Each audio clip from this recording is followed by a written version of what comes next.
The definition of decent work is about, like in general, it's about opportunities for work which are productive and deliver a fair income.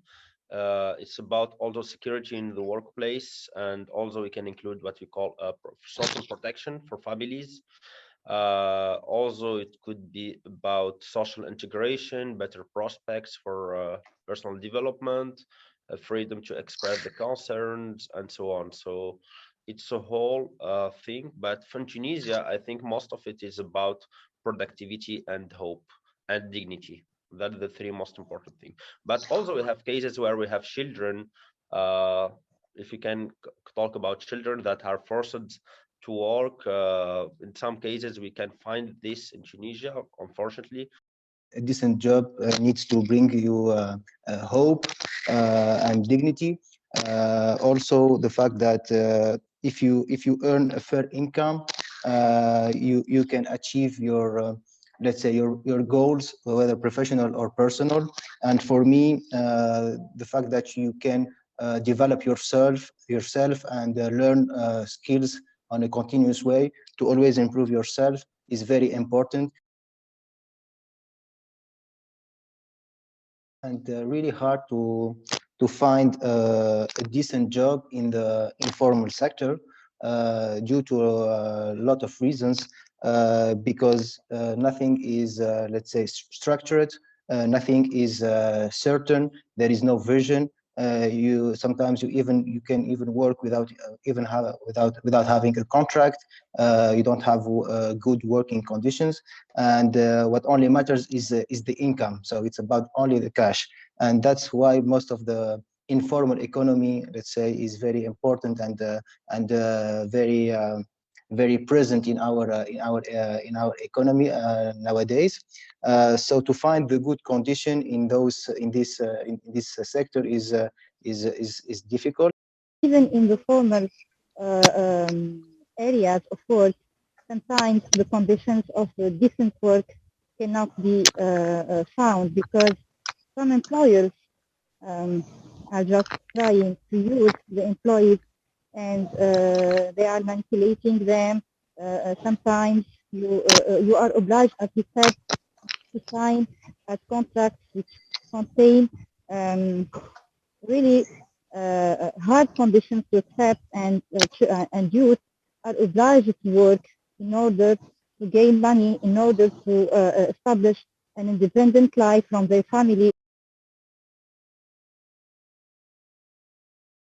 I personally believe that meanwhile we have done big advance in terms of gender equality, including job equality in Tunisia. I personally think that there is a lot to be done in this context. First of all, usually women don't necessarily have social or legal protection that are gender based, especially when dealing with their special cases when they have children at home and they don't know how to take care of them, or for, as Yassine mentioned, for transport and public transport, and also for some special cases such as for vacations related to the birth of a new baby or pregnancy. Also, women are usually less paid than Tunisians. I have heard that women are less paid even though you work for the same job.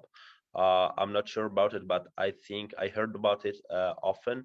Also, there is less valuation and recognition for women's effort, and especially we have female labor force participation in higher position is very low in Tunisia, even though we had kind of parity regulations for the parliament for different positions. Still, I mean, women, female labor force participation in high positions is still low.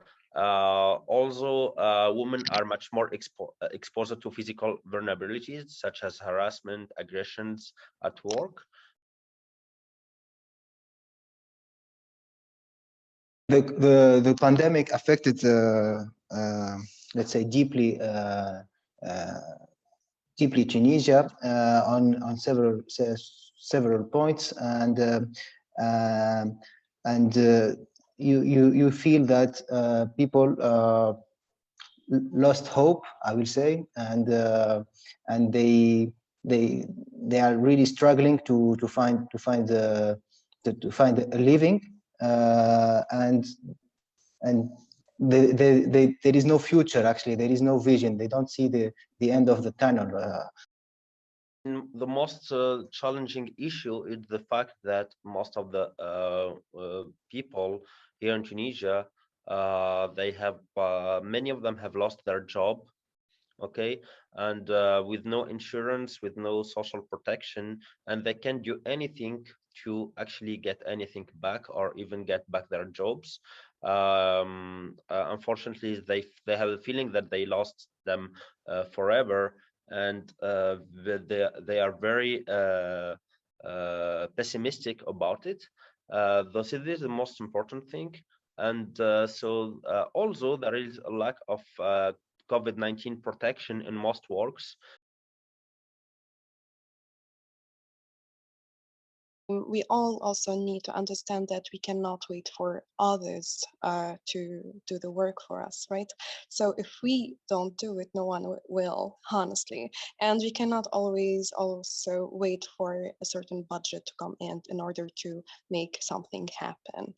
We all have, just for an example, we all have expertise in here in some area. And when we talk about education, because I heard education matter earlier, if I'm specialized in communication, soft skills, and psychology, I can go to some schools and offer my services for few days, for a few months during the year, and that would add a lot. Training the teachers, for example, that will teach the new generations about sustainability, about how to behave well, for example, with the plants, whatever. So that new generation, when they grow up, they will create their decent job themselves.